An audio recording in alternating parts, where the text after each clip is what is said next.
Oke, malam teman-teman semuanya. Berhubung ini juga udah jam 7.38, jadi kita start aja dulu ya teman-teman. Jadi hari ini kita akan dengerin sharing dari Ko Heri Leoardi. Jadi Ko Heri Leoardi sendiri adalah seorang CEO dari Cleaner Indonesia.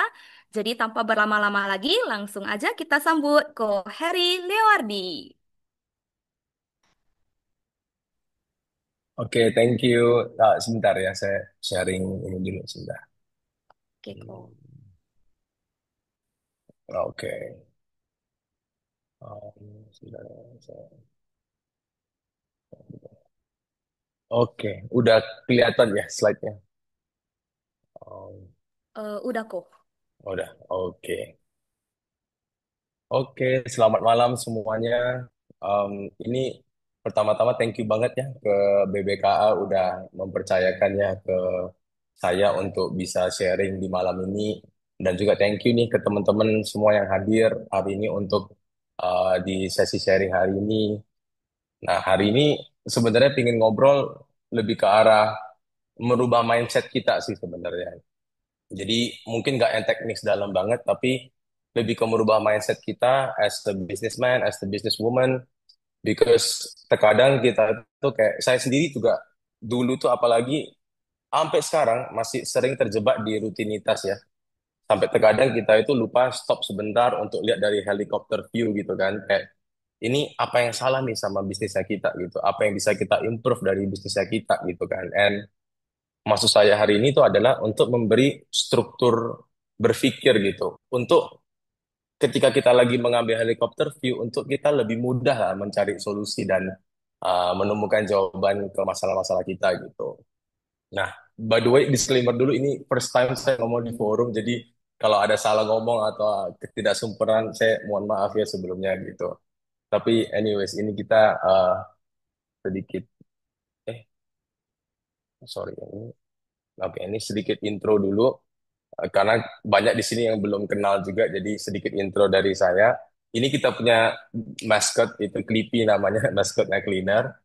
Nah, saya sendiri adalah Heri, CEO dan co-founder dari Cleaner Indonesia. Sedikit cerita,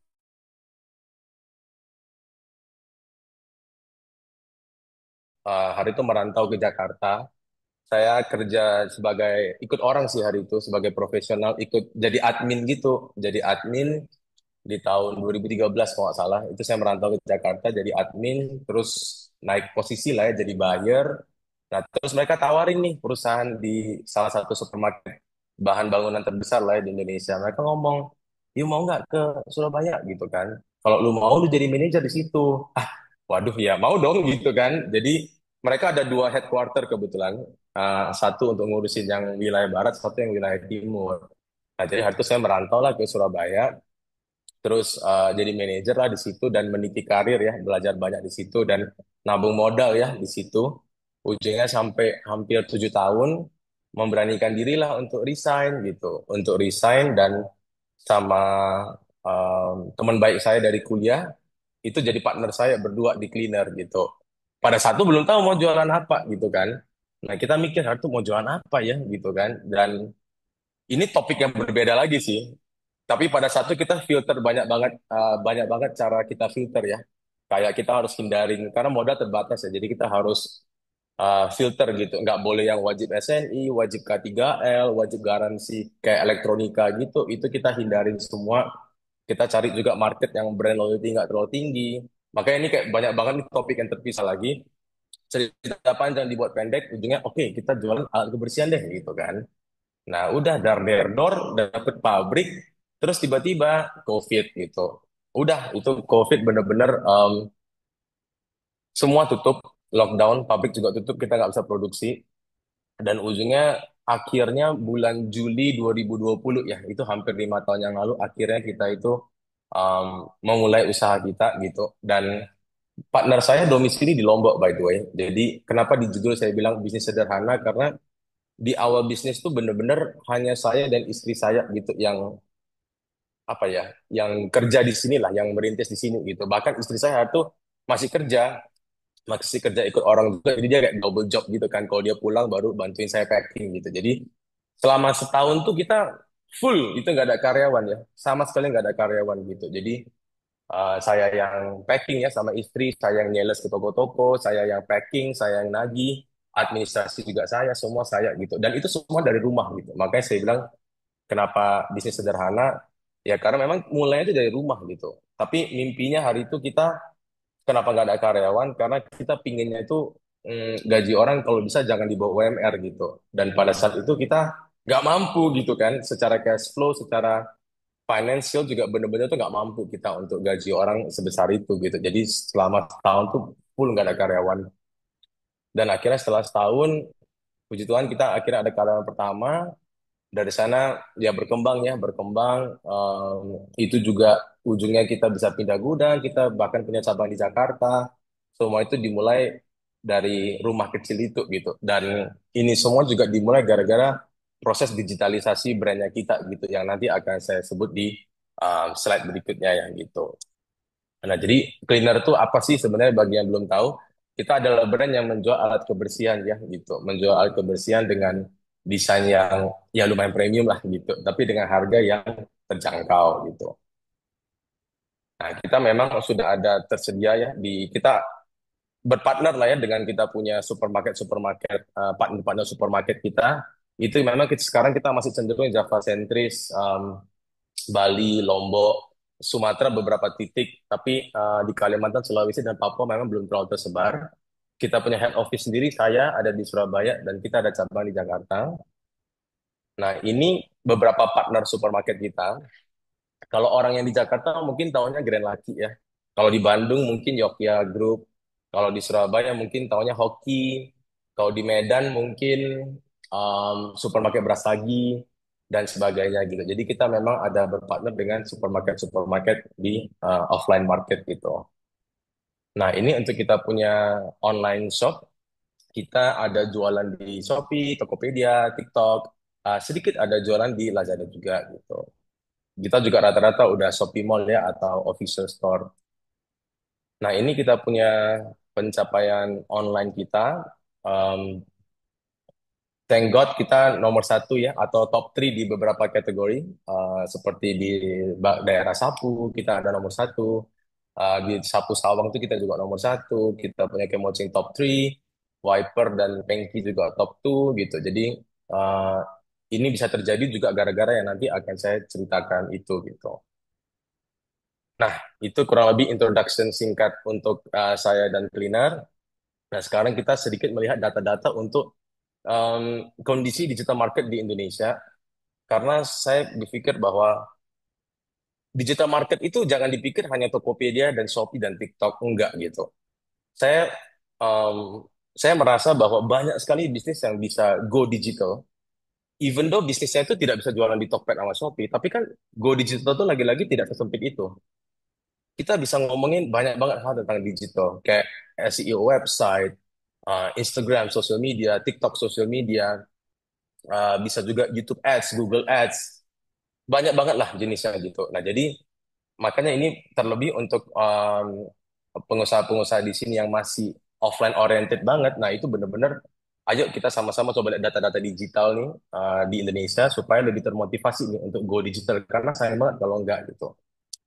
Nah, ini sedikit refresh dulu bahwa saya juga baru pas kerjaan slide ini baru sadar sih gitu. Saya kira selama ini kita punya penduduk 275, ternyata sekarang penduduk kita sudah hampir 285 juta orang. Dan ini bonus banget ya untuk kita sebenarnya karena kita tinggal di satu negara yang dimana kita ini top 4 secara global, secara jumlah penduduk ya. Jadi dan tentunya banyak di sini juga mungkin udah tahu bahwa most of our kebanyakan dari populasi kita itu produktif usianya gitu. Jadi nggak seperti negara-negara lain yang seperti Jepang itu aja mereka lagi decline itu mereka punya penduduk tuh kebanyakan udah usia yang agak senja lah ya kita ngomongnya gitu. Nah Indonesia masih banyak banget yang produktif dan dari 285 juta orang itu hampir 75% itu sudah mempunyai akses ke internet atau sekitar 212 juta orang. Itu growth sekitar 8,7% dibanding tahun sebelumnya. Dan ada sekitar 356 juta saluran mobile yang punya connection ke internet. Kok bisa lebih daripada jumlah populasinya? Ya ini gara-gara mungkin satu orang punya dua HP atau lebih dari dua bahkan gitu. Ya makanya data yang ada seluruh mobile connection tuh lebih tinggi. Nah, tapi di sini kita udah mencapai titik penetrasi 75% populasi sudah punya akses ke internet. Nah, ini untuk sekilas lihat bahwa kebanyakan dari kita punyanya itu tentunya adalah mobile phone, HP, di follow up sama laptop dan juga smart TV. Di sini kita bisa melihat bahwa kebanyakan itu konsumsinya itu adalah social media, itu nomor satu tentunya. Kedua itu internet as a whole ya, seperti kayak kita browsing Google ya, dan sebagainya gitu.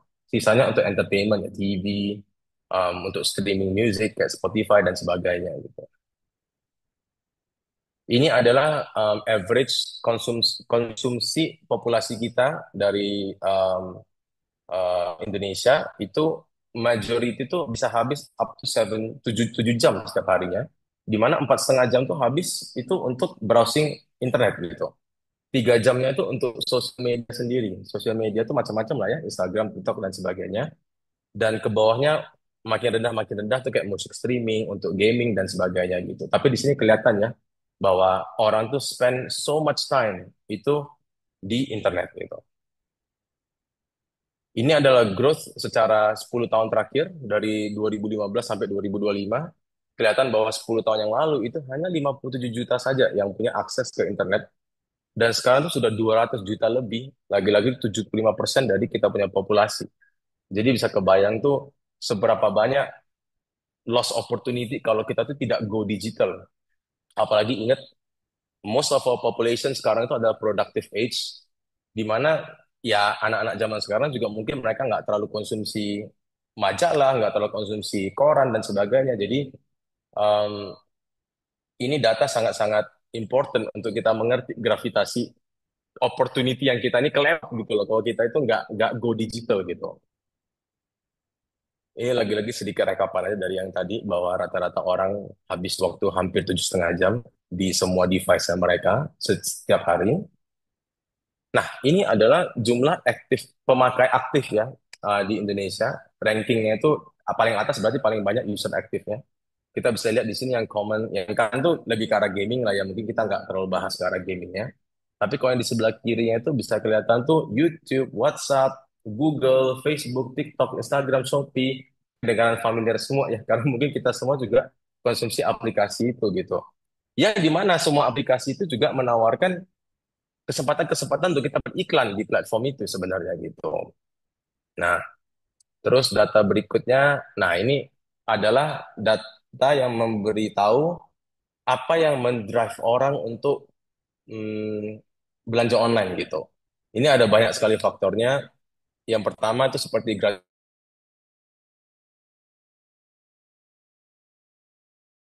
tuh review. Bahkan yang cowok-cowok juga zaman sekarang tuh kayak mungkin deskripsi bahkan di skip dulu gitu, lihat review customer-nya dulu gitu kan. Kayak ini bener nggak sih ini barang gitu kan. Kalau benar dapat approval dari customer lain, baru mereka mungkin cek lebih detail gitu. Jadi itu very important customer review. Terus discount, promo lah ya, kayak double date dan sebagainya. Proses cekatnya gampang, social comment dan likes ini lebih kayak social proof, lebih di arah dia punya social medianya ya. Terus itu easy return policy, gampang nggak itu barang dikembaliin kalau andaikan rusak atau ada komplainan lainnya gitu. Bisa nggak COD dan sebagainya. Jadi banyak sekali lah poin-poinnya ya. Ini yang harus ada hubungannya dengan yang nanti akan kita bahas juga sih di slide yang nanti-nantinya gitu. Nah, jadi intinya adalah go digital itu adalah keharusan. Menurut saya itu banyak sekali bisnis lagi-lagi yang bisa go digital, harus bisa go digital. Mau itu bisnisnya pun restoran pun itu menurut saya bisa go digital gitu. Semuanya itu bisa go digital. Everything bisa memakai kesempatan kita ini, yang kita ini bonus banget tinggal di Indonesia dengan penduduk yang seperti ini gitu loh. Negara lain coba kita lihat Singapura, Malaysia, itu berapa sih penduduknya gitu kan? Dibanding kita yang 285 juta orang tuh dan 75% udah online, ini sayang banget kalau kita tuh tidak go digital. Apalagi itu jauh lebih mudah terukur ya kalau kita online kita ads secara online gitu.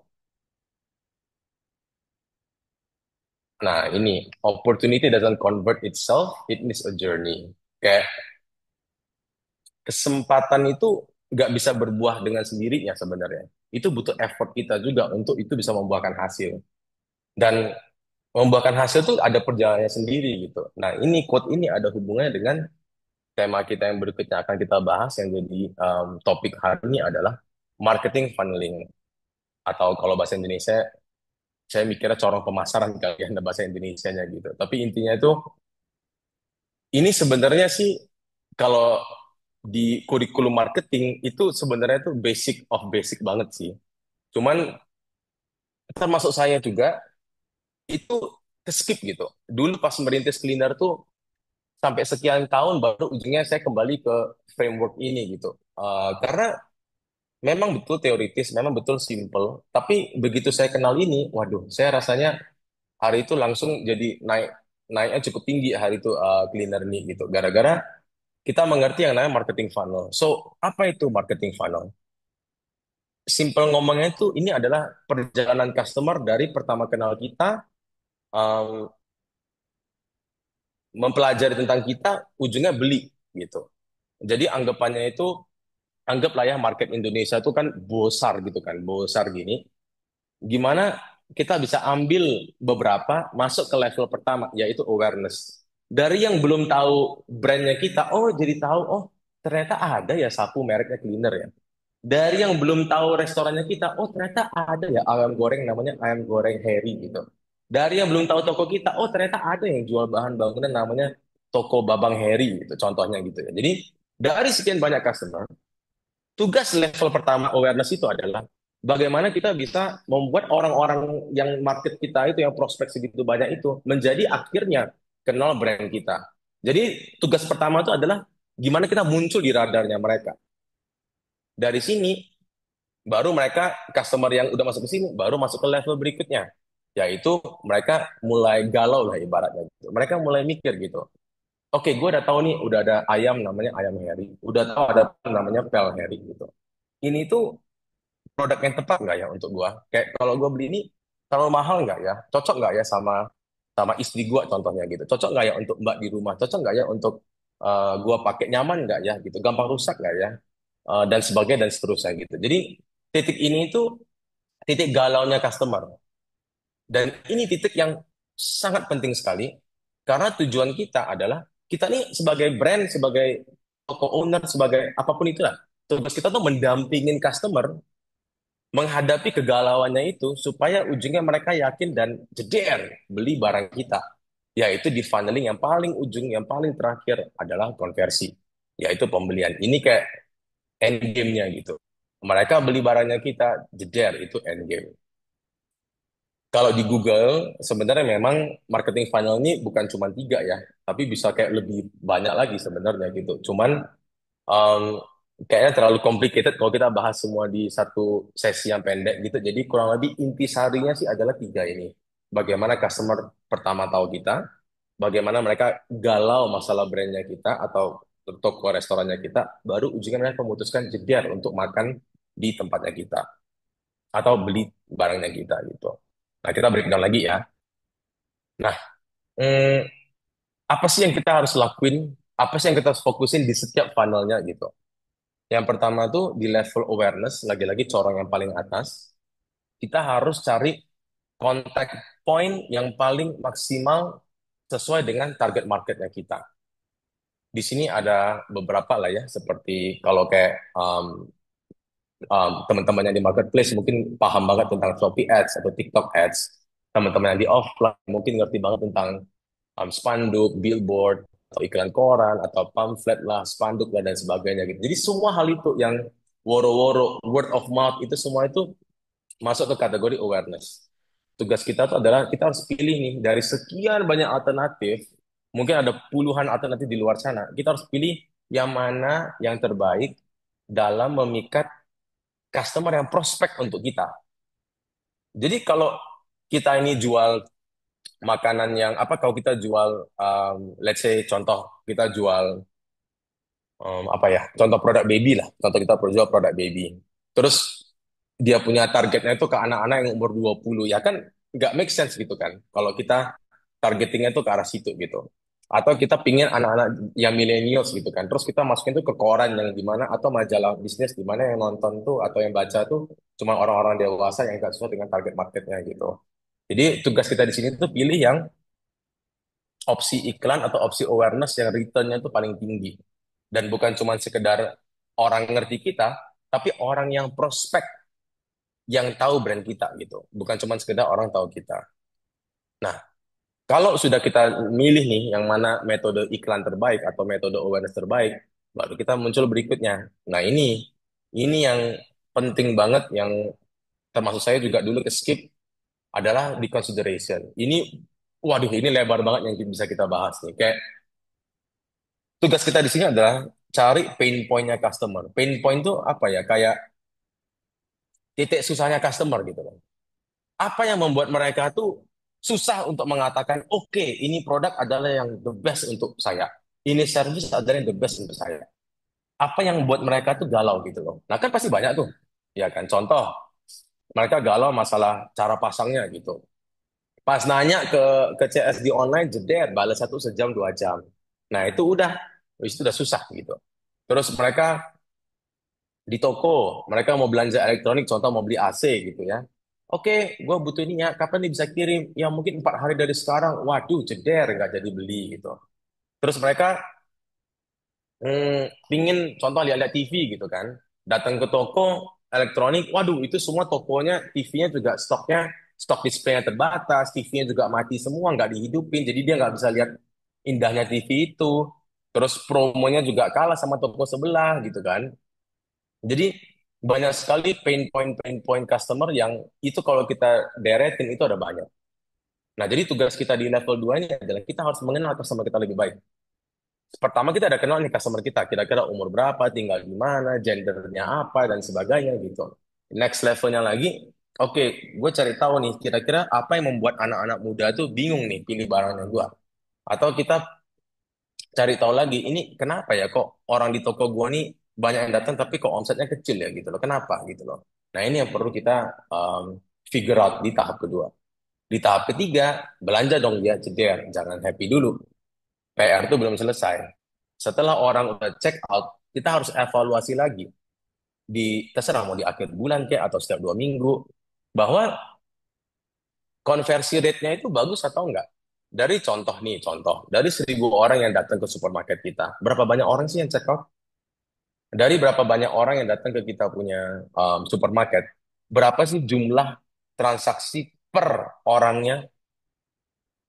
Naikin omset itu tidak melulu hanya nambahin orang yang datang ke toko kita. Naikin omset itu bisa dengan menambah jumlah transaksi mereka. Jadi sama-sama yang datang 10.000 orang nih. Tapi kalau satu orang belanjanya 50.000, satu orang belanja 70.000, itu aja udah omset bisa naik. Tanpa butuh um, mengundang orang-orang lain lagi gitu. Caranya gimana? Ya banyak strateginya lah ya. Itu mau dengan bundling kah? Contoh ke supermarket, you beli kopi nanti dapat diskon di dia punya gula gitu. Atau nggak bisa diskon kuantitas gitu. Kayak beli 2 dus nanti dapat diskon sekian atau buy 2 pieces dapat diskon 5 kalau di online shop gitu kan. Dan banyak promo-promo lainnya. Nah, jadi ini tugas kita di konversi. Jangan happy ketika dia udah check out. Tapi kita harus evaluasi. Apakah rate mereka check outnya itu sudah.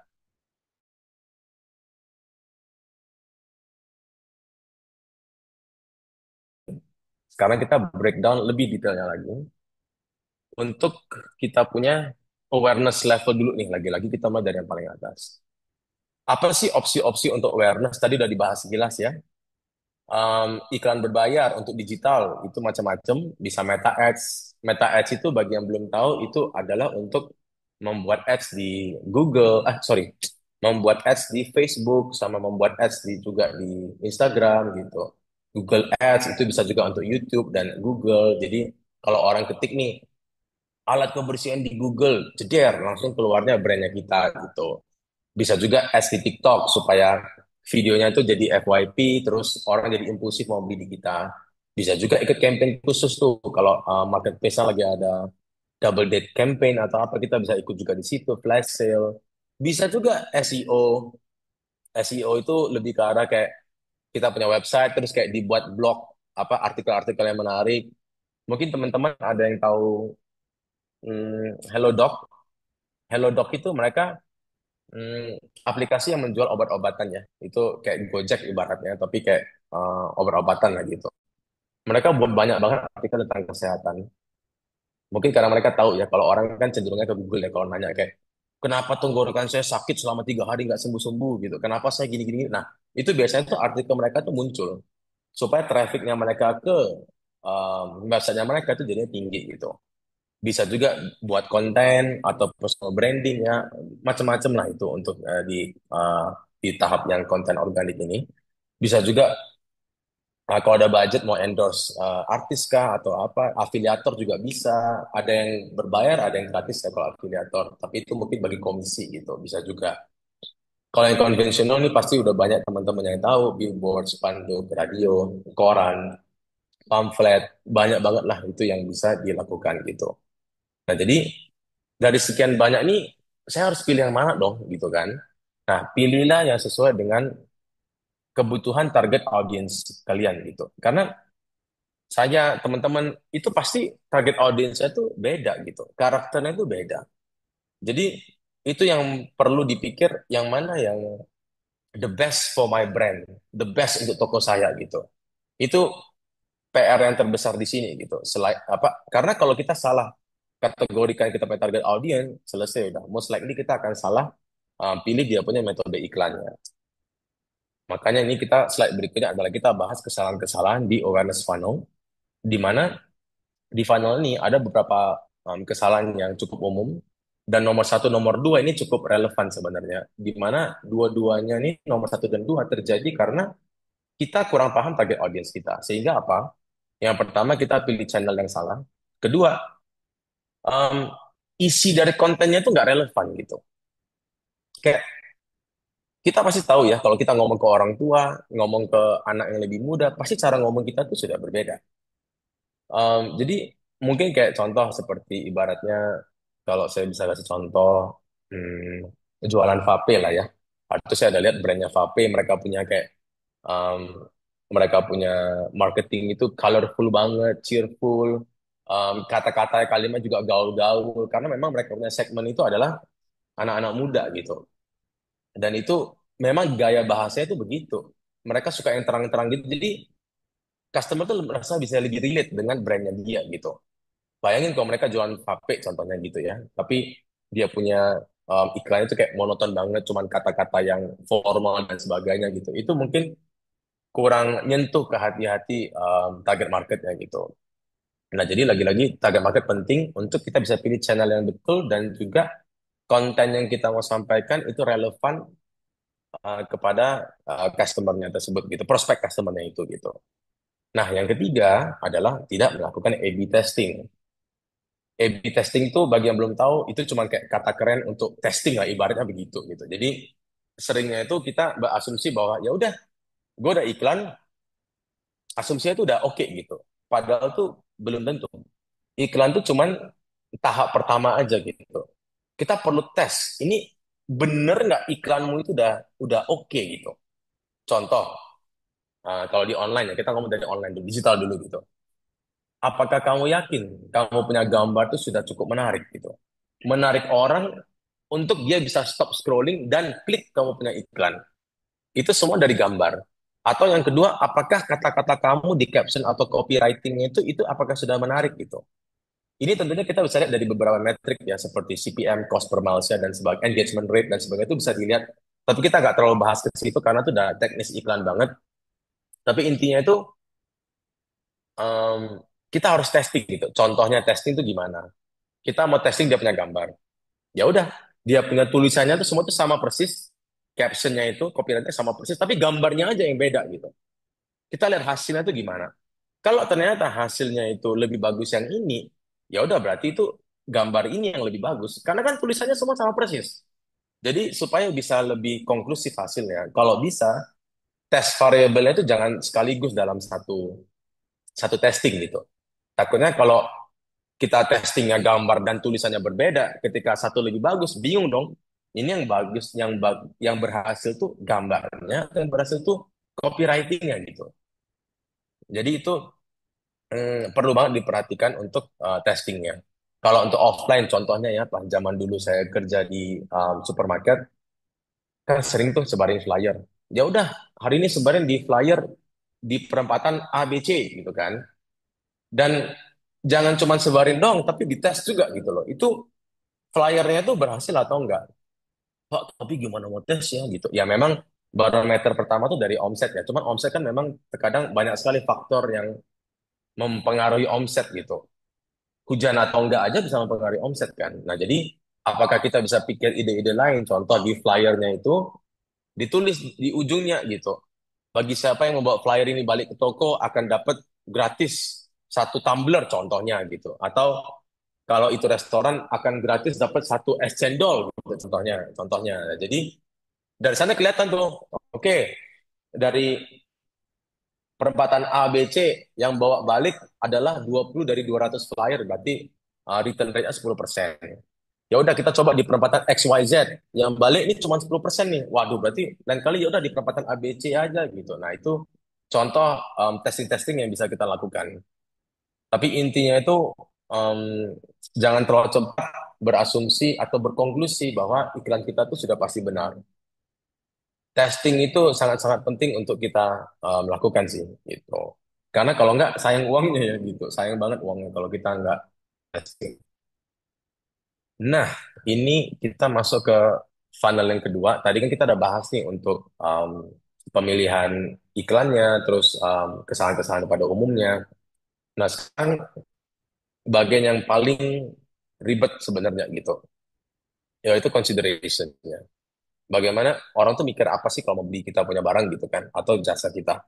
Remove pain, gain opportunity. The moment kita sebagai toko atau brand kita bisa menghilangkan kesulitan-kesulitan customer dalam membuat keputusan, kita bisa mendapat prospek konversi yang jauh lebih tinggi. Contohnya apa? Kita lagi-lagi mulai dari yang digital dulu ya, yang online marketplace. Customer nih kita ada pasang iklan dong di terserah lah gitu kan. Kita ada pasang jeder, mereka klik masuk ke toko kita dong. Pas dilihat kok fotonya kurang jelas ya dalam arti foto cara pemakaiannya itu loh kok nggak ada ya foto cara pemakaian atau cara instalasinya terus gimana dong kalau saya beli barang itu saya nggak tahu cara instalasinya ya udah deh gue coba tanya deh ke tokonya. Nah, kita chat gitu kan chat cedet pas di chat balasnya tuh kayak 2 jam kemudian 3 jam kemudian sedangkan pada saat yang bersamaan dia chat juga tuh ke toko yang lain jual barang yang sejenis mereka balas dalam waktu 5 menit pastinya customer akan belanja di bukan pastinya sih kemungkinan besar customer akan belanja di yang servisnya 5 menit sudah dibalas itu gitu karena apalagi di dunia online persaingannya itu ketat ya. Customer tuh bisa ganti toko semudah itu bukan seperti kayak oke gue kok nggak suka di restoran ini gue harus ke sana aduh harus kena macet lagi apa kalau di online tuh enggak sesimpel mereka tuh tinggal slide balik pilih toko ini chat selesai gitu bahkan kalau di Shopee, chatnya tuh bahkan nggak usah ketik, udah ada kayak template-nya gitu, tinggal diklik doang gitu, sesimpel itu. Jadi mereka punya attention span itu sedikit apa nggak bisa lama-lama di toko kita gitu. Kita begitu lama balesnya gitu, wah udah tokat gitu. Terus berikutnya apa? Review lagi-lagi kalau kembali ke slide yang tadi di awal, review itu sangat-sangat krusial banget ya bagi orang untuk membuat keputusan. Jadi make sure kita punya after sales itu juga bagus.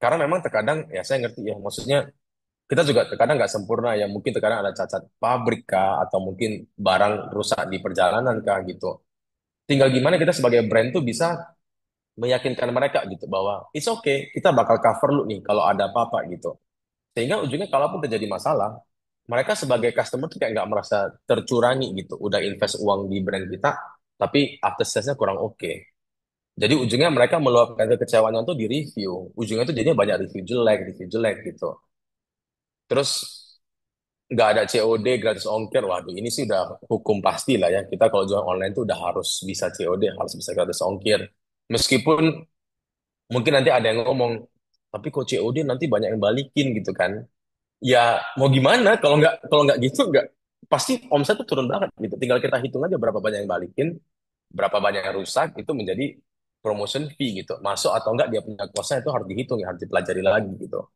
Tapi anyways, kita kembali masih di topik ini, kurangnya juga social proof. Terkadang ada juga customer yang mereka itu merasa nggak cukup nih lihat Shopee-nya kita doang. Nggak cukup nih lihat kita punya TikTok doang. Mereka pingin lihat ke kita punya social media gitu. Ini brand tuh eksis nggak sih? Aktif nggak sih? Gitu. Jadi itu hal-hal seperti itu yang perlu kita perhatikan juga. Jadi bukan cuma di Shopee-nya aja, tapi across kita punya platform digital itu semua perlu diperhatikan gitu.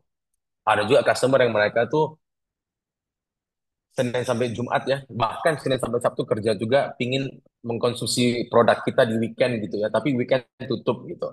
Sedangkan dia pinginnya Gojek tuh, pingin menikmati produk kita di hari Minggu gitu. Tapi kita nggak bisa karena Minggu tutup. Ya udah dia carilah ke toko lain yang bisa kirim di hari Minggu. Terus ada juga customer yang mereka pingin nih, sukanya itu nggak suka dia via chat, dia suka itu via live. Tapi toko kita nggak menyediakan live. Nah itu kan sudah menyulitkan customernya gitu.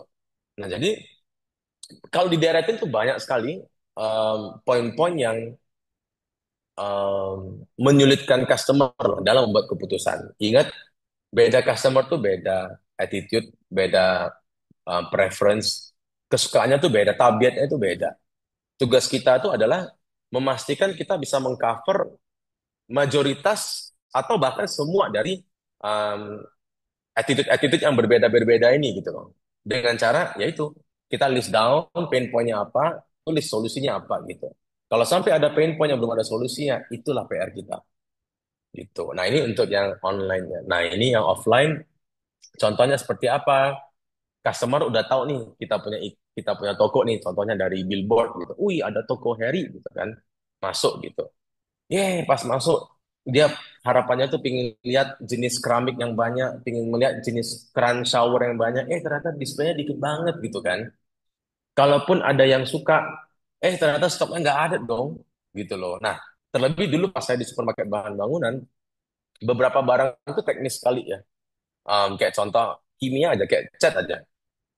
Ini pencampuran airnya berapa persen?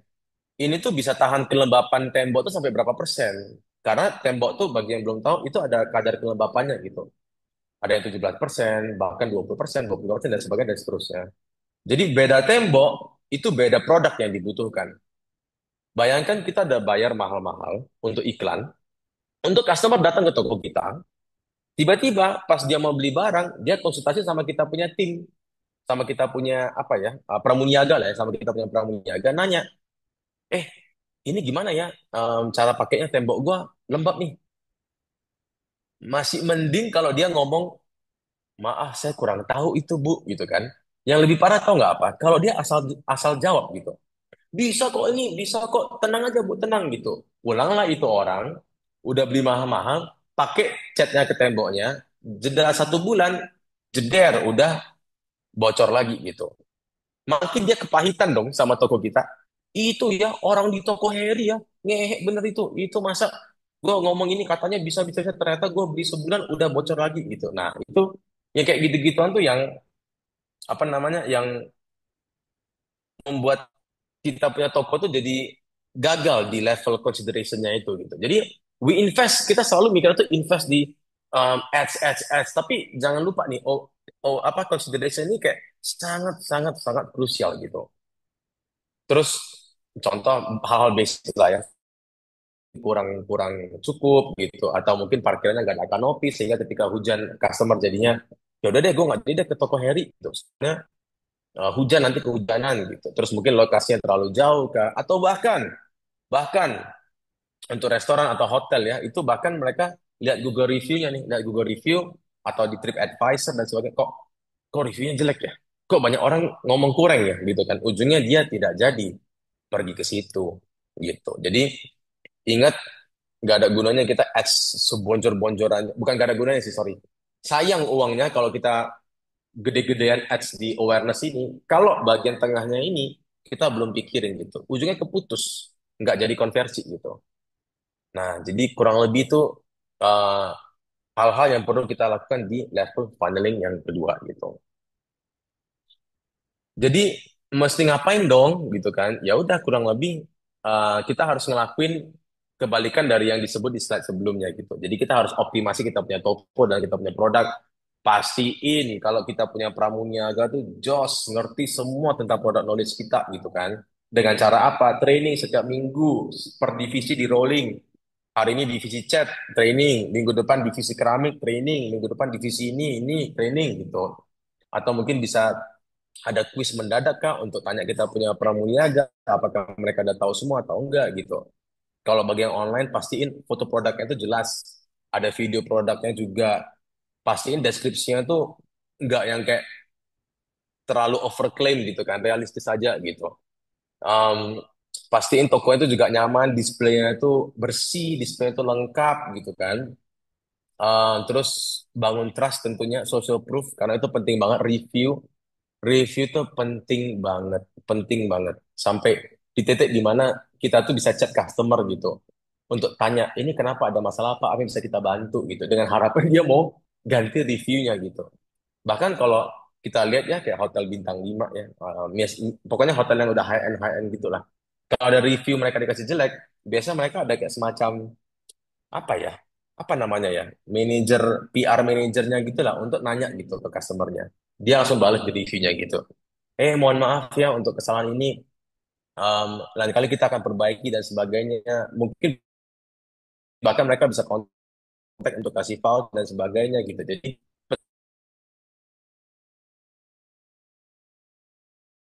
penting banget untuk kita jaga sosialnya ini. Pastiin kalau kita itu jualan ya memang niatnya baik lah ya. Jangan sampai customer udah invest uang di kita, terus tiba-tiba mau returnnya susah, mau ada kesulitan juga dipersulit gitu kan. Terus retargeting, nah ini sedikit teknis sih. Um, bisa mm, bisa broadcast ulang ke database customer yang kita punya untuk mereka consider lagi datang ke toko kita dan belanja gitu. Tapi ini memang butuh database customer ya sih gitu. Nah, jadi apa yang perlu dilakuin di sini kurang lebih adalah kembali ke slide sebelumnya, ngelakuin aja um, berlawanan apa yang ditulis di sini gitu. Foto produk kurang jelas, ya udah kita harus cari cara untuk perjelas fotonya. Kalau kita nggak punya skillnya, ya dengan mau nggak mau, apakah kita nyicil nih contoh. Dulu kita punya contoh ya 12 produk contoh. Uang saya cuma cukup untuk 2 produk nih untuk outsourcing foto. Sekarang foto by the way ada yang terjangkau sih. Tapi anyways kita outsourcing untuk jasa foto itu untuk satu persatu kita benahin kita punya foto produk gitu. Nggak ada video. Kalau bisa buat video seadanya dulu, beneran deh. Nggak ada video tuh itu cukup pengaruh sih menurut saya gitu. Jadi kalau bisa buat seadanya dulu, kalau udah ada rezeki lebih ya udah ada tim atau outsourcing ya silakan outsourcing gitu. Jadi intinya ngelakuin opposite dari yang betul di sini nih. Kalau nggak ada gratis ongkir ya udah aktifin dong gratis ongkirnya gitu kan. Oke, nah kurang lebih itu sih untuk consideration. Nah, kita sampai ke yang tahap terakhir yaitu konversi. Tujuannya, oke, ini adalah end game-nya untuk mereka beli barang di kita. Lagi-lagi evaluasi konversi. Analisa basket size-nya itu udah bener atau enggak. Basket size itu by the way bisa diketahui dengan formula omset dibagi dibagi jumlah transaksi. Jadi kalau contoh omsetnya contoh 100 juta, besar banget ya. Contoh kalau transaksinya ada 10 juta. Maaf, sorry. Kalau omsetnya di hari itu ada 10 juta, transaksinya ada 10 kali transaksi. Berarti basket size-nya adalah 1 juta per transaksi. Gitu. Nah, itu dilihat tuh dari bulan ke bulan. Basket size-nya tuh naik atau turun gitu. Nah, idealnya sih tentunya naik ya. Karena kalau turun berarti omset kan turun gitu. Produktivitas per customer-nya turun gitu. Nah, jadi kita harus evaluasi di sini. Conversion rate. Dari 100.000 orang yang datang ke toko online kita, berapa persen kah yang 2%? 3% kah? Gitu. Tentunya makin banyak lebih bagus ya gitu. Nah, ini yang perlu diperhatikan. Nah, ada yang namanya hukum Pareto. Pada umumnya kan omset kita itu diproduksi oleh 20, itu hukum Pareto. Biasanya kurang lebih di situ. Paling mungkin lebih-lebihnya ya 80% omset diciptakan oleh 30% produk contohnya. Jadi kalau kayak kita punya 100 produk, 80% omset tuh dari 20 sampai 30% produk aja gitu. Mostly 20%. Nah, jadi kalau kita mau drive traffic gitu, kita tinggal lihat-lihat aja nih kita punya item Pareto kita. Yang mana kita mau adjust promosinya untuk tarik customer di bulan itu gitu. Bangun database pelanggan. Nah, ini buat sistem member bagi toko-toko yang offline mungkin lebih bisa buat seperti ya member lah ya, kayak contoh di supermarket itu biasanya dia ada member, member di kalau belanja di situ bisa dapat diskon 1% kah atau 2% kah gitu. Bisa juga membuat program undian di mana orang harus masukin nomor telepon sama namanya dan alamatnya gitu. Itu nanti disimpan database-nya gitu untuk kita bisa retargeting ke customer-customer itu suatu hari nanti. Dan juga dengan poin tiga, berhubungan dengan poin tiga, kita juga lagi-lagi karena kita punya database, kita bisa ucapin terima kasih ke mereka juga. Atau setelah berapa lama mereka belum berkunjung, kita bisa chat mereka lagi untuk ingetin, halo, kalau udah lama nggak kesini nih, ibaratnya gitu. Nah, untuk bagian online, kita juga bisa pakai AI untuk dia punya chat di marketplace. Bahkan itu bisa AI, di mana setiap kali terjadi transaksi, AI itu otomatis chat ke customernya, tolong dong bantu untuk review contohnya gitu. Something like terima kasih ya Kak. Terima kasih ya Kak sudah belanja di toko kami. Um, Mohon info kami ya apabila ada kerusakan atau ada keluhan. Tapi namun apabila tidak bisa dibantu ya tinggalkan apa review bintang 5-nya gitu. Itu contoh kurang lebih kita bisa memanfaatkan teknologi AI untuk membantu kita seperti itu. Kalau nggak bayangin ya kita punya 10 kayak 1.000 customer aja itu kan lumayan gitu. Nah jadi lagi-lagi gimana kita bisa um, goal kita lah gitu. Untuk teori funneling di awareness untuk orang tahu brand kita dari yang sebelumnya nggak tahu. Mereka galau masalah brand kita mau beli atau enggak, ujungnya mereka PR-nya macam-macam berbeda-beda di setiap adalah contoh kita sendiri di cleaner. Pengalaman saya pribadi juga karena lagi-lagi dulu kan saya kerja profesional ikut orang jadi saya benar-benar dari nol nggak ngerti apa-apa gitu. Dan dulu ya terlalu fokus di ads gitu. Saya tuh bener-bener fokus di ads. Saya mikirnya tuh kayak mau omset naik, ya udah iklan gitu. Sesimpel itu gitu kan. Senaif itu juga sih. Ternyata saya salah besar gitu. Jadi contoh, saya dulu contoh ya, contoh. Saya masukin 1 juta, dapat omset 10 juta. Wih keren gitu. Ya udah saya masukin 2 juta dong, harapannya dapat 20 juta. Dan tidak, dapatnya cuma 18 juta contohnya ya. Ya udah deh masukin 3 juta.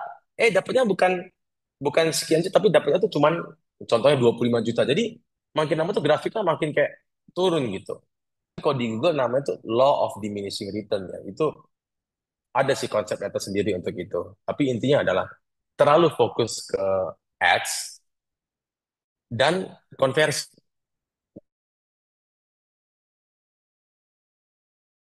Jadi saya mikirnya saya iklan berapa untuk itu.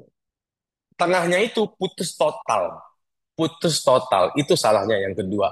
Saya itu nggak helikopter view gitu.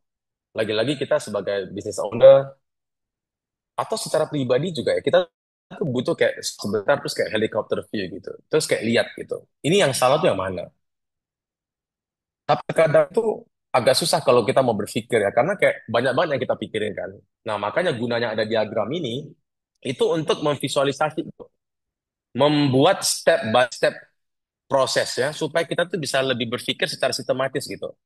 Oke, ini iklan iklan saya kok jelek ya? Ini kenapa ya masalahnya? Kembalilah ke gambar yang tadi, ke gambar yang cerobong, apa, gambar corong tadi itu. Dipikir satu persatu dia punya kesalahannya itu. Nah, dulu lagi-lagi saya naif banget, saya mikirnya ya udah saya tinggal iklan, customer belanja, jeder. Ternyata tidak seindah itu prakteknya gitu. Nah, ini kita detailnya ke slide berikutnya. Nah, jadi apa yang kita lakukan? Ini dulu di awal-awal saya awareness memang benar-benar cuman di ads doang sih. Tapi makin ke sini kita mulai bangun kredibilitas brand lah ya. Jadi kita mulai kerjasama dengan influencers, kita juga mulai aktif di sosmed. Kita juga ada sosmed yang kedua yaitu Live at Cleaner. Itu untuk kasih lihat kayak behind the scene-nya cleaner lah. Itu kira-kira gimana gitu. Nah, ini juga apa plus poinnya ya kalau kita go digital. Kalau dulu saya kan yang nyales offline dulu kan. Saya harus ke toko satu persatu gitu. Saya nyales taruh katalog, nawarin satu persatu, pitching ke mereka, ke owner-owner itu lah, atau ke barang satu persatu. Tapi enaknya kalau kita go digital, kita duduk di kantor pun orang bisa samperin kita gitu. Karena mereka lihat kita punya website kah, atau mereka lihat kita punya Tokopedia kah, atau lihat kita punya Shopee kah, ujungnya mereka reach out ke kita gitu. Contoh seperti saya Halilintar, itu kita nggak reach out ke mereka gitu. Dari tim manajemen mereka, salah satu yang reach out gitu kan. Ujungnya dari sana kita mulai komunikasi gitu loh. Jadi um, digital tuh, go digital tuh banyak banget apa ya manfaatnya lah gitu. Bahkan kita ada toko-toko yang sedia menjual barang kita itu gara-gara kenal kita dari online. Bukan saya yang samperin mereka satu persatu, tapi dari luar pulau tuh mereka chat ke kita, eh, minta dong katalog barang lu gini gini gini gini gini gitu. Itu gara-gara kita go digital. Makanya enak go digital tuh kayak tidak terbatasi oleh tempat ya gitu. Kalau kita billboard di Jalan Mabono ya udah ya di situ-situ aja orang yang lihat gitu. Kalau online tuh enaknya tuh luas banget pasarnya gitu. Nah jadi jangan dikira, cleaner budgetnya gede banget ya untuk endorse artis. Waduh, waduh, waduh. Ya amin. Tapi belum sih gitu. Ini kebetulan dari mereka yang mungkin reach out terus kasih kayak semacam special deal lah ya gitu kan untuk kita bisa kerjasama gitu. Jadi kita sekarang mulai bangun sisi funnel awareness-nya itu sih gitu. Tapi dulu di awal-awal tidak. Dulu di awal-awal karena budgetnya itu sangat sangat sangat sangat terbatas. Karena modal saya juga sangat sangat sangat sangat terbatas. Jadi saya fokus cuma di iklan aja gitu. Kenapa begitu? Karena setelah saya sadarin kita punya funnel yang consideration itu sangat lemah sekali gitu. Jadi kita ingat ya funnel ya. Jadi kalau kita keluar iklan yang begitu besar, tapi jembatannya putus di tengah, itu tuh sama aja uang tuh boncos. Boncos. Paling yang masuk ke konversi itu cuma kayak tetes-tetesnya doang gitu. Jadi concern saya pada saat itu adalah bagaimana bisa memperbaiki corong yang consideration ini. Dulu saking sayanya itu udah buntu ya, saya tuh mikir ya udahlah, memang mungkin jodohnya nggak di online gitu. Saya fokus nyales ke offline aja. Sampai satu titik itu di mana omset online kita tuh kecil sekali pada saat itu gitu. Jadi ujungnya hari itu sempat stop sejenak, berpikir dan ternyata jawabannya ini gitu. Ternyata jawabannya ada di funnel consideration ini. Ini cuma contoh 8 kesalahan ya. Sebenarnya ada banyak lagi. Contoh kita satu persatu kita baca ya. Foto produk terlalu editan. Lagi-lagi kayak saya bilang, attitude customer tuh banyak banget. Apalagi kalau udah ketemu yang dunia online ya. Waduh, itu netizen tuh banyak sekali attitude-nya yang berbeda-beda. Dan kita harus service mereka semua. Salah satunya adalah ada customer yang chat kita beberapa kali actually. Itu ngomong, minta dong video produknya. Hari itu masih saya yang balas CS-nya gitu kan, pas masih merintis. Saya bilang, kita belum ada, sorry gitu kan. Tapi ini foto produknya ada kok gitu kan. Dia ngomong, gue nggak percaya nih sama foto produk lu. Foto produk lu kayaknya editan gitu. Hah? Saya juga bingung. Hah? Ini kan foto produk asli, tapi customer tuh merasa tuh editan gitu. Mereka pingin melihat realnya tuh gimana melalui video. Dari sana saya belajar, oh oke, berarti customer tuh bisa galau ya gara-gara nggak ada video ya. Ujungnya apa? Invest buat video. Jadi ada pentingnya juga bagi kita itu untuk mendengarkan customer kita. Apa pertanyaannya mereka, apa keluhannya mereka, ya kita harus serap gitu. Berarti itu kelemahan kita yang belum kita perbaiki. Bayangin customer lain, bayangin kompetitor lain mereka ada video kita nggak ada. Mereka tuh udah cut satu step loh. Mereka customer itu begitu lihat video bisa-bisa langsung check out. Kalau di kita enggak, lihat foto, nanya dulu ke CS. Mending kalau dijawab langsung, kalau enggak, ujungnya mereka jadi nggak jadi check out. Nah gitu. Combo lagi hari itu dengan yang nomor dua, balasan CS lambat. Lagi-lagi hari itu yang pegang CS dulu pertama kali saya pas merintis. Ujungnya pas udah ada tim, dirangkep tuh sama admin. Cuman admin kan lagi-lagi kerjanya banyak kan. Jadi balasnya tuh setiap 1 jam, setiap 2 jam gitu loh. Apalagi kalau zaman dulu saya masih pegang, saya meeting, balasnya tuh bisa 4 jam sekali. Jadi pas buka Shopee, ting ting ting ting ting ting, ting, banyak yang belum saya balas gitu. Nah kayak gini-ginian tuh jelas salah ya. Karena lagi-lagi attention orang tuh 3-5 menit tuh udah kayak maksimal untuk online. Kita harus balas secepat mungkin. Jadi apa solusinya sih? Ya udah kita harus, kalau kita belum mampu ya kita harus, kalau kita sudah tidak mampu kita harus rekrut CS gitu. Orang dedicated cuma untuk itu. Tapi kalau di tahap awal kerjaan belum banyak ya udah apa hire admin ngerangkep CS gitu. Sampai udah overload baru hire CS gitu. Kalau udah ada budget lebih ya udah bisa pakai AI untuk marketplace-nya gitu kan supaya bisa on terus gitu. Ya, yang berikutnya adalah live session. Dulu kita tidak ada live, sama sekali nggak ada live. Saya juga dulu skeptical banget. Lagi-lagi dulu um, budget itu sangat terbatas ya. Saya dulu merasa kayak, waduh ini kita hire orang live, kita juga nggak ada studionya, maksudnya nggak ada pengalaman di situ juga. Yang nonton juga paling berapa orang sih gitu kan. Jadi ujungnya dulu kita nggak eksekusi itu live. Setelah sekian lama, ujungnya ya udahlah kita beranikan diri hire host live. Bahkan nggak ada studio, harus di gudang kita. Kita dulu belum ada kantor, kantor jadi satu sama gudang kan dulu. Jadi background itu kayak cuman kardus-kardus doang gitu, kardus-kardus doang. Host live kita juga hari itu tentunya nggak senyaman sekarang lah ya, maksudnya nggak ada AC, karena di gudang kan gitu. Jadi kita tetap jos dan hasilnya nihil gitu. Kita rugi. Selama 5 bulan tuh kita live, live, live, live, live, ujungnya rugi gitu. Makanya aduh sedih banget hari itu gitu kan. Tapi hari itu mulai tertolong karena hari itu saya fokus TikTok doang. Ujungnya mulai juga live di Shopee.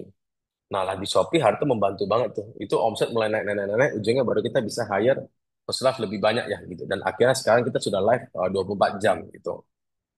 Nah, terus takut barang cepat rusak. Nah, itu customer juga mereka itu bukan cuma barang cepat rusak ya sebenarnya, tapi kalau mereka belanja di online, mereka tuh takut nih, gimana kalau rusak di pengiriman? Gimana kalau saya beli elektronik di online terus itu rusak? Itu gimana? Nah, itu yang perlu kita sebagai brand tuh bantu hapus keraguannya gitu. Kayak, oke, yuk kalau nanti rusak, ganti aja yang baru gitu. Kalau kita sih tawarin garansi 3 bulan. Setahu saya sih tidak banyak yang tawarin garansi 3 bulan untuk alat kebersihan. Jadi kayak mereka tinggal video aja atau foto apa yang rusak,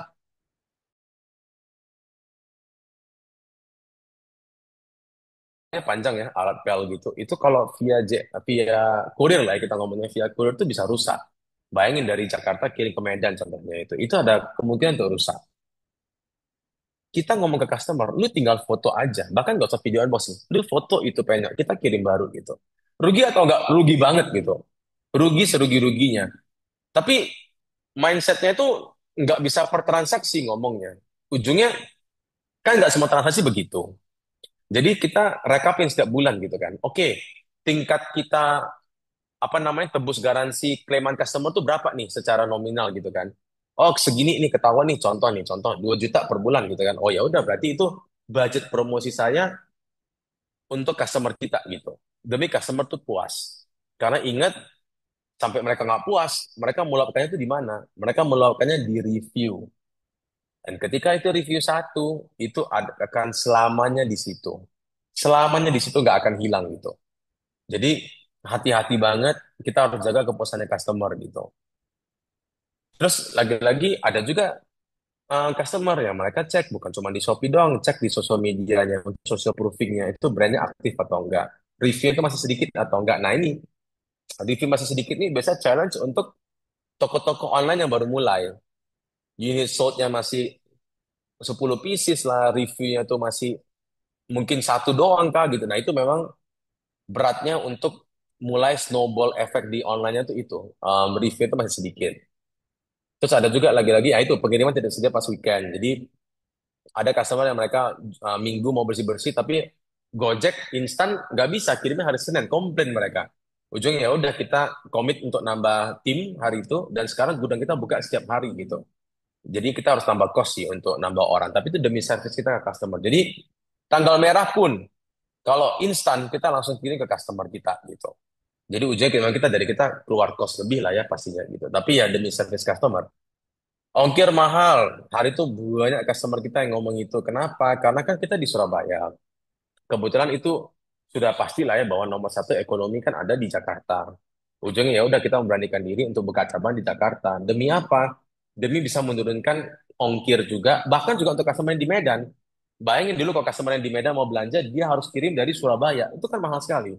Makanya kita buka cabang di Jakarta, kita paksakan diri itu buka di situ supaya daerah Sumatera lebih murah, Jakarta apalagi lebih terjangkau lagi. Dan mereka bisa akses instan gitu. Kurang lebih ini sih sedikit dari sekian banyak kesalahan saya dulu. Bayangkan dulu 8 poin ini saya sama sekali nggak pikirin gitu. Bener-bener saya mikirin cuma iklan doang sama konversi senaif itu gitu. Jadi bener-bener setelah menyadarinya, ditulis satu persatu, dia punya pain point customer apa, baru ujungnya itu hasil mulai mengikuti gitu. Nah, ini bisa kelihatan nih contoh kita punya banner ya, yang 3 bulan, terus kita punya live, dan contoh foto kita. Nah, bahkan di setiap produk kita juga kita tulis nih, klaim garansi aja tanpa ribet gitu. Oke, ini sorry agak panjang di slide ini ya, soalnya memang ini krusial banget di step yang consideration ini gitu.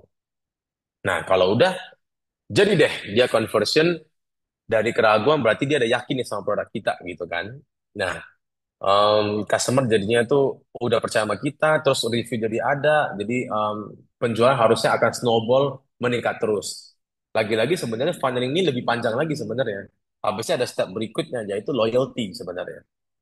Jadi gimana kita bisa jaga kita punya after sales service itu gitu. Kita memastikan bahwa mereka ini puas sama kita punya service. Meskipun kita jual produk, tapi mereka juga harus puas sama service kita gitu. Nah, jadi sebenarnya setelah funneling konversi ada lagi berikutnya, tapi itu terlalu panjang ya kalau kita bahas sekarang gitu. Tapi intinya end game-nya adalah konversi, dan jangan lupa after sales service harus dan wajib dijaga. Nah, ini dari tadi kita bahas online doang nih. Nah, sekarang coba nih kita kira-kira versi offline itu seperti apa.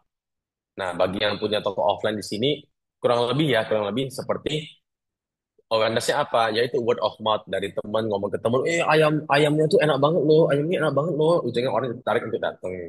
Bisa juga dia punya spanduknya di depan toko dibuat besar, dibuat lampunya banyak kan, supaya orang naik, naik mobil atau naik motor, wow itu apa? Jadinya tahu kita ke toko ada di situ gitu. Tentunya iklan pastinya. Nah ini digitalisasi.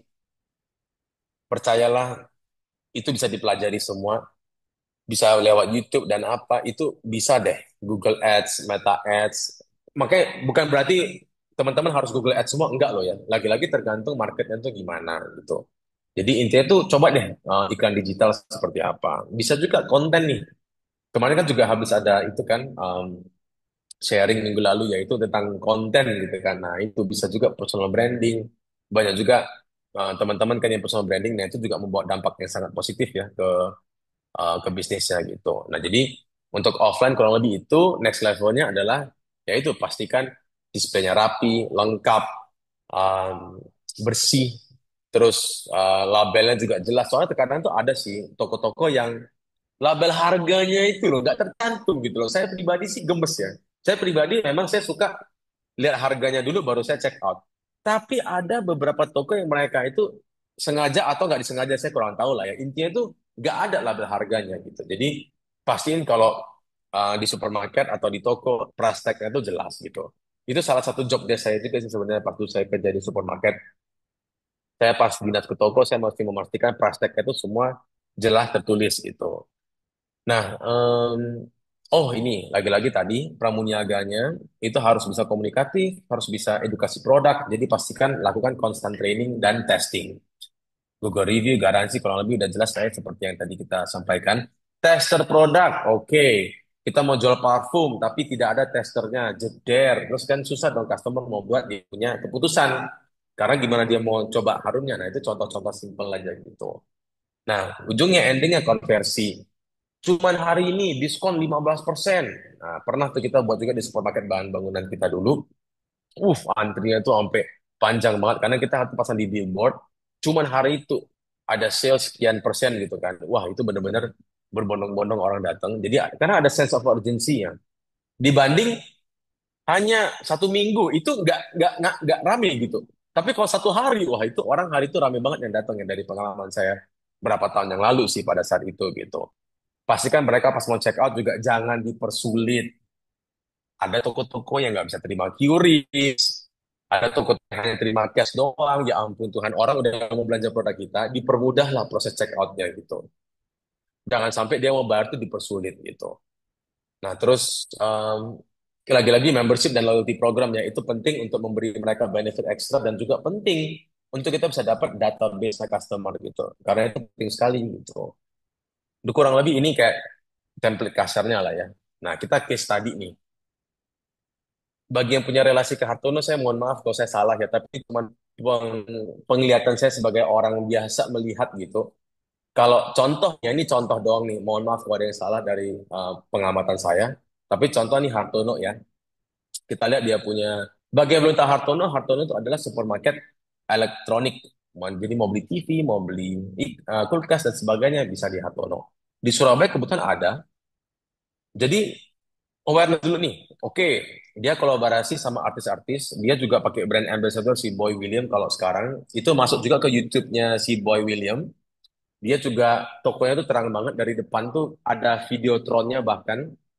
Dia juga displaynya tuh ya oke itu kan dari awalnya dia juga ada iklan di koran, iklan billboard dan sebagainya. Jadi ini udah jelas lah awareness mereka udah masif lah ya. Nah, yang buat saya pribadi juga suka banget belajar di Hartono karena level tengahnya ini displaynya mereka itu rapi banget dan lengkap.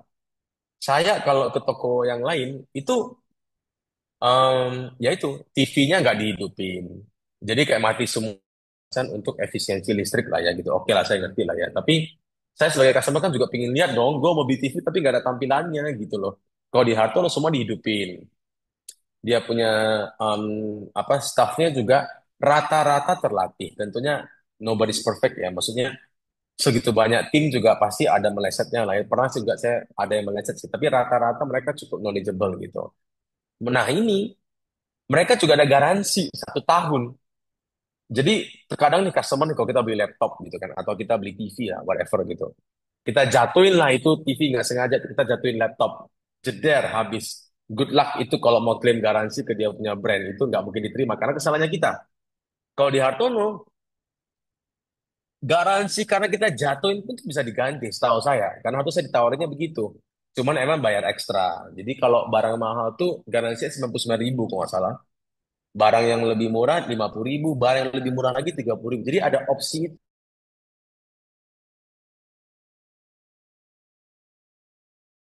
ya lu garansi setahun kok anak lu jatuhin juga ganti yang baru gitu ada opsi itu di Hartono dan mereka juga ada cicilan 0% untuk